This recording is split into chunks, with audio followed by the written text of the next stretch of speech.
Welcome. I've waited my entire life. From the makers of Dynasty Warriors, it's a game with a subtitle I can't pronounce. It's, oh boy, it's Trinity, Souls of ZILL, Oil. It's Trinity for the PlayStation 3. Released earlier this year, Trinity is an interesting game in that it's deceptively uninteresting. That is to say, it has lots of ambition, lots of dialogue, lots of familiar Tolkienian cliches, and a lot less substance. Despite all its self-proclaimed grandeur, this is a hack-and-slash action game that gets old after just a few missions.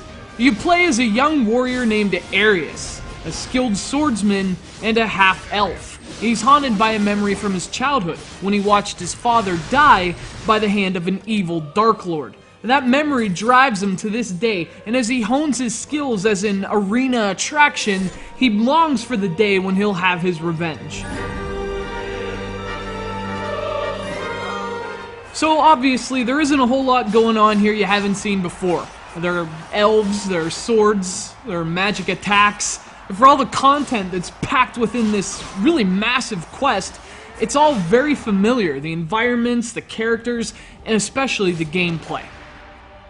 So you play the game with what is essentially a 3-button setup, each of which does a different attack. Mashing them in random combinations performs more powerful attacks, and you can swap the button functions with different maneuvers as well. But the key in Trinity is that you're not fighting alone. You're joined by 2 other characters, each with their own set of skills and attributes, and you can swap between them in battle.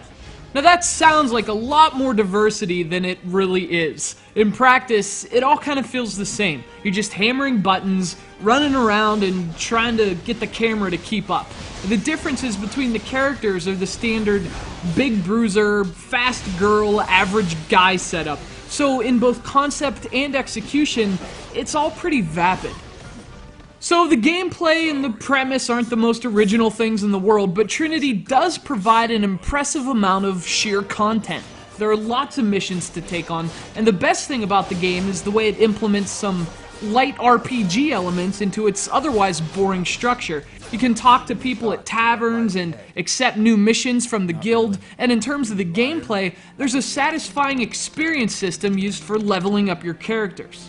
What you're doing isn't very involved, but the framework around it can be. And that's the reason Trinity is still a fun game to plow through. It can be a real time sucker, albeit a pretty contrived one.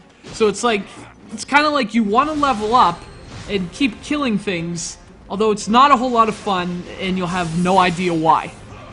Now, unfortunately, the game isn't very good looking either. Trinity uses a parchment filter, which you've seen in a lot of other games, and it's cool, but it's a little heavy-handed at times. I guess that's their way of obscuring the game's otherwise dull graphics. There's no room for beauty in war. Or good voice acting, for that matter. This is terrible. How should we proceed? If he attempts to interfere, then he must... Now, this isn't a great game, and frankly, it's not even a very good one. But if you're into action games that really try to be epic and even have some RPG DNA, this really isn't a bad option. I mean, provided you don't mind some overdone themes with your overly simple gameplay. It's Trinity, Souls of silly subtitles.